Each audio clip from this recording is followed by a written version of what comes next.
Hello YouTube, Michael Hanum here. Today I'm going to show you the Star Seraph deck I used to win the September Duel Links main event and also that I used to get to dual level max in the ongoing Kaiba Cup.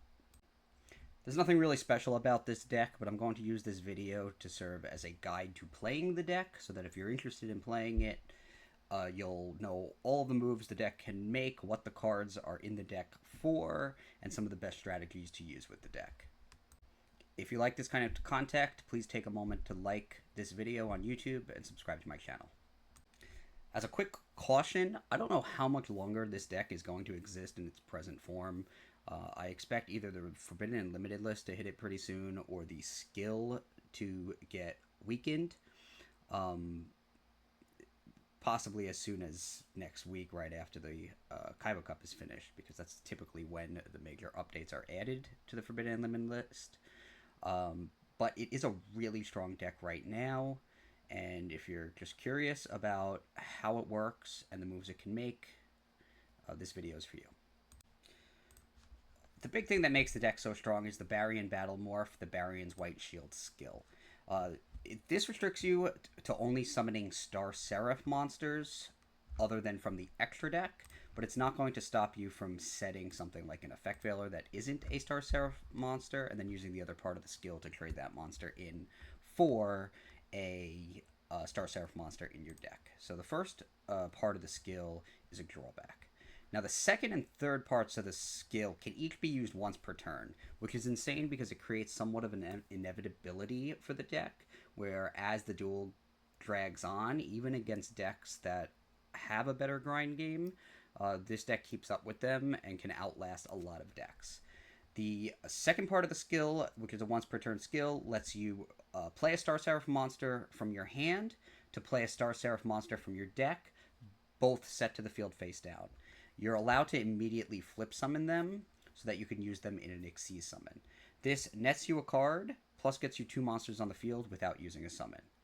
The third part of the skill you can only use if your opponent has a card on their field, but it lets you send one of your monsters from the field to the graveyard to replace it with a Star Seraph monster in your deck. Like with the second part of the skill, that monster is set to the field face down, but you're allowed to immediately flip summon it to use it as an Xyz material. In addition, it gives you a rank up Magic Baryon's Force each time you use this third part of the skill, which is a once per turn and not once per duel skill. So rank up Magic Baryon's Force has a couple of uses. First off, it's a free card that you can get rid of with Forbidding Droplet to negate a monster's effect and have its attack points. So that, if you're not going to activate the rank up Magic Baryon's magic, or you get multiple copies of it, you can still put it to use with Forbidding Droplet in the deck. But the main suite of cards that benefit from the rank up magic is Photon Papilloperative, which is a level 4 light warrior. I've seen players use number 39 Utopia instead, but after testing out the Papilloperative, I think this is actually a lot stronger. You can just Xyz summon it with 2 level 4 monsters. If you activate your rank up magic, you instantly transform it into Ultimate Leo Utopia Ray. Utopia Ray has 2,500 attack points. Its effect will equip it with Leo Arms immediately, bring that up to 5,500 attack points. And if you had used the Popular Operative's effect before you ranked it up, you can actually change a defense position monster in your opponent's field into attack position and reduce its attack points by 600. So if your opponent has a defense position monster with 2,100 or fewer attack points, its attack points will drop down to 1,500 or less, and you'll actually be able to just deal 4,000 points of damage with Ultimately Utopia Ray equipped with Leo Arms. In addition, the Utopia Ray has another awesome effect that lets you target an effect monster your opponent controls once per turn while it's equipped with the Zexal weapon, and negate its effect and have its attack points. So that's a point of interaction during either your turn or your opponent's turn, all from making a rank 4 monster and using the spell that you got from the skill. So I kind of jumped ahead there without talking about the cards in the deck, but the strategy itself is really just a level 4 monster rank 4 summon strategy. So it's really easy to summon the Photon Papilloperative Operative if you just get a couple of level 4 monsters on the field to do that. The strongest plays with the deck involve getting 3 level 4 monsters on the field, because that will not only allow you to summon Number 102 Star Seraph Sanctuary, and Stellar Knight Deltaros, which require 4 monsters, specifically 4 light monsters. Sorry, they require 3 level 4 monsters, specifically 3 level 4 light monsters for Star Seraph Sanctuary. But it'll also allow you to trigger the effects of Star Seraph Scale and Star Seraph Scepter, which grant the Ixie summon monsters additional effects. The Scepter will destroy an opponent's card and allow you to draw a card when it's used in a 3 material Ixie summon. The Scale will give it an effect that allows you to draw a card whenever you special summon a monster from your hand, which is typically the Sovereignty. Something I also did not mention is there's a fourth part of the skill, which is actually combined with the drawback in part 1, which is why I quickly skipped over it in error. But monsters on the field that include number 102 in its name can attack twice. So the Star Seraph Sanctuary not only facilitates using the effects of the Scepter and the Scale, but it's also 5,000 points of direct damage on its own with 2 direct attacks. So after you destroy everything with the Scepters, 2 direct attacks with the Star Seraph Sanctuary will win you the game with just a 3 material Xyz summon. And that's also good to note is that's part of the skill. It's not an effect granted to the Sanctuary. So I have had opponents use Effect Veiler to negate its effect, and then it would still attack twice to win the game. Because it's not a card effect that's giving it the double attack. So the Sovereignty, which is limited to, can be really strong if you draw it. If you open the Scepter and the Sovereignty, you can...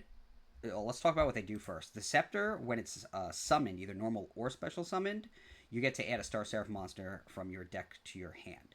Now, if you search for a Sovereignty, you can't summon the Sovereignty that you search for, because you can activate the Sovereignty's effect when you normal or special summon a Star Seraph monster, except in the damage step, to special summon the Sovereignty and draw a card. However, if you draw the Scepter and the Sovereignty, you can normal summon the Scepter, you can search for a Sovereignty. Well, you would normal summon the Scepter, chain the effect of the Sovereignty to special summon it, draw a card. Then you can use the Sovereignty's effect to add... the Scepter's effect to add a second Sovereignty to your hand and special summon that one as well in a new chain to draw another card. So on a single normal summon and without using the skill, you'll have 3 monsters on the field. Now, the Sovereignty can only be used in a 3-material Xyz summon, so it's not as versatile as the other Star Seraph monsters, but because it's so easy to special summon and allows you to draw a card, it pushes the deck forward. The card draw in this deck is insane. The Scale I talked about, when it's special summon, you can special summon a Star Seraph from your hand, and then you are allowed to place a light monster from your graveyard on top of your deck. It also gives you that... effect in the 3-material Xyz monster, where if you summon Sovereignty from your hand, you draw an extra card from the Scale's effect, or from the effect of the Xyz monster that you use Scale as an Xyz material. Sage in this deck allows you to send a spell card from your hand to the graveyard to special summon a Star Seraph monster from your hand. Can come in handy because you can set it from your deck with the skill, flip summon it, discard a spell, and add another monster to the field. So there's a lot of special summoning. You get a lot of cards. You can also use the rank up magic as to pay the cost for the Sage's effect if you have an extra rank up magic you're not using. It's really a versatile deck that can flood the field with monsters and is very good at performing Xyz summons. Again, there's nothing really novel about my variant of the deck. It's mostly imitated from decks I've seen succeed online. Similar to some of the decks I saw used at the World Championship. There's nothing crazy about it. But it is just a really solid deck, so I wanted to talk about its strengths and what makes it so good. So on top of all these level 4 monsters, you have a bunch of supporting spells. Just Mystical Space Typhoon to clear the back row before Star Seraph Scepter destroys all your opponent's monsters, so you can win the game with attacks from 102. It's just a strong combination of cards when used together. Book of Eclipse is cool because it's an answer to a lot of cards now that can't be targeted, can't be destroyed, and you can just activate it, put your opponent's monsters face down, and then pick them off with the Scepter or the effect of Deltaros and other cards that destroy. I think it's particularly strong against the Infernoble Knight deck that can summon Emperor Charles, who can't be destroyed, can't be targeted, or get rid of the gravity axe that would stop you from flip summoning your monster. So it's really just an answer to everything. So this has gained a lot of traction as the limited 3 card of choice, even replacing Crackdown, which is pretty impressive and a testament to its strength. Monster Reborn is nice. Sorry, but before I go to Monster Reborn, Forbidden Droplet's kind of similar, where there's a lot of cards that can't be targeted, can't be destroyed, and Droplet answers them. Plus, the deck just generates cards out of nowhere, because you can just summon a Star Seraph from your hand to summon one from the deck, and add a Variance, and use tap the skill to add a Rank Up Magic Variance Force to your hand. So you always have a lot of extra cards to play with, or you often do, so this Droplet's a strong addition. I only have 2. The Veiler probably should be a Droplet. Like I said, I really just took this from successful decks online, but I pride myself on having a lot of cards in Duel Links, but I actually only have 2 droplets. Monster Reborn's nice because it can bring back the Scepter and just summon another body to the field. Scepter gets its effect when it is special summoned, but importantly, it's another body on the field to Xyz summon.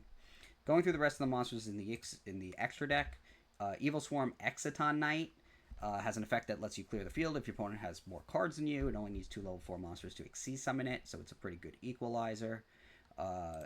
Fairy Cheer Girl is a good summon on your first turn going first, which is probably not what this deck wants to do. It probably wants to go second so they can pick cards off with the Scepter and attack immediately. But Fairy Cure Girl will let you turn 2 of your level 4 monsters into an Xyz monster that draws you a card. So you can hopefully draw stuff like Fruiting Droplet, Book of Eclipse, maybe even Mystical Space Typhoon. And then Abyss Dweller is another card where you might want to summon it going first, depending on what your opponent's playing, and it can shut down some of the moves your opponent's deck is able to make. If they rely heavily on the graveyard, Abyss Dweller will shut it down to get you to your next turn, so that you're able to perform some 3 material Xyz summons, maybe summon Ultimate Leo Utopia Ray, or just pick stuff off with the effect of Scepter when you use in a 3 material Xyz summon to summon number 102 Star Seraph Sentry.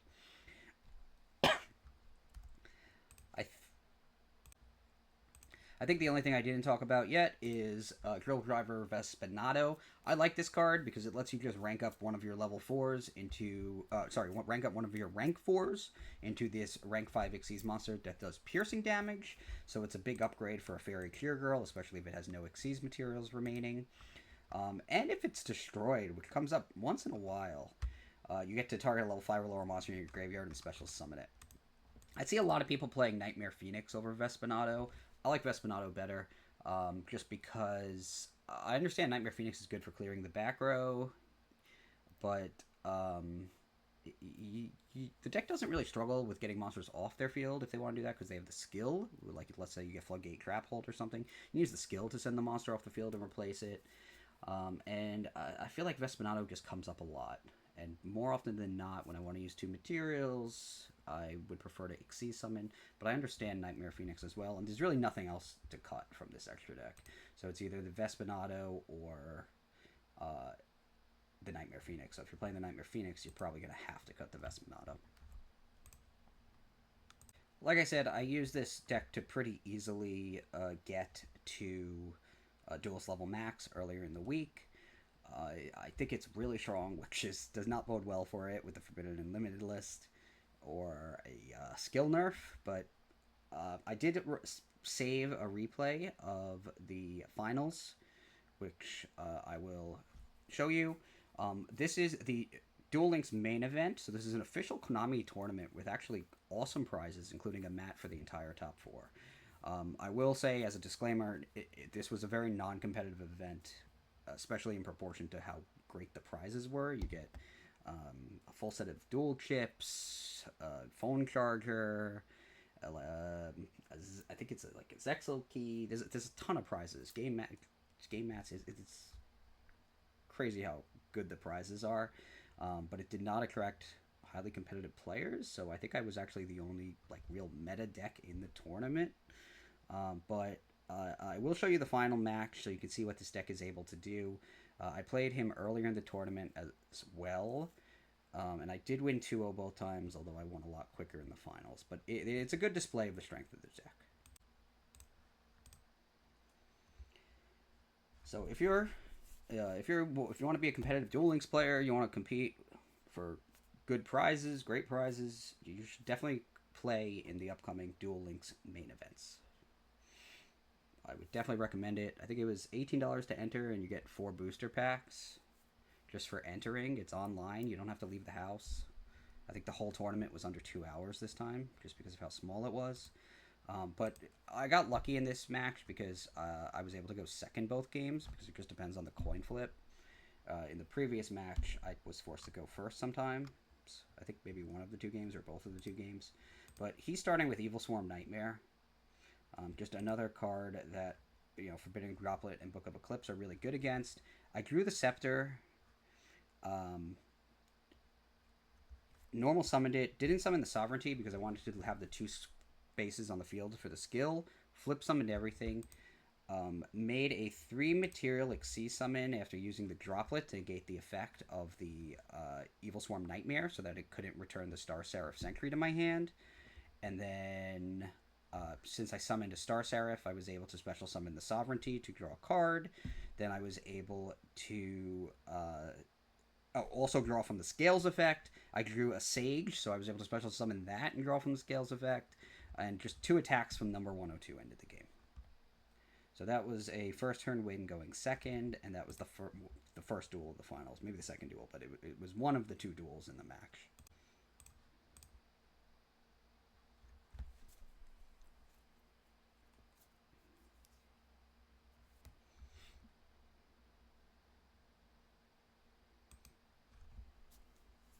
So this is the second duel. Once again, I win the flip because I'm able to go second.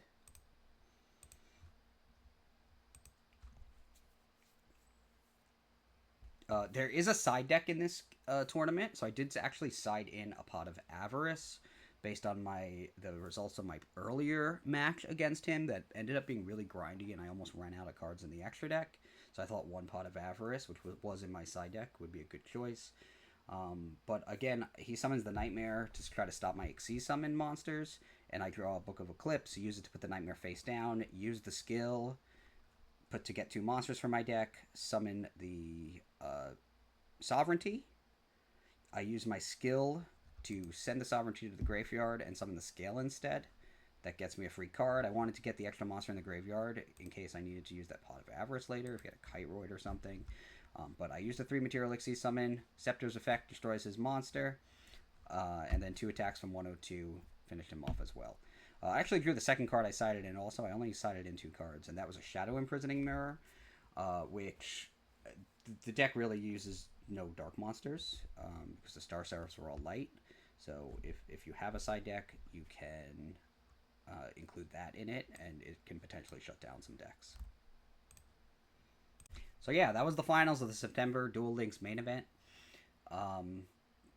Star Seraph is a really strong deck. I don't know how much longer it's really going to stay around, but it's important to know what the deck does and how to play against it for as long as it is around. And if you want to play the deck, it's actually not that expensive to build, minus the Forbidden Droplets, I guess. But for at its core, it's a pretty easy deck to build, and it is definitely one of the best decks right now.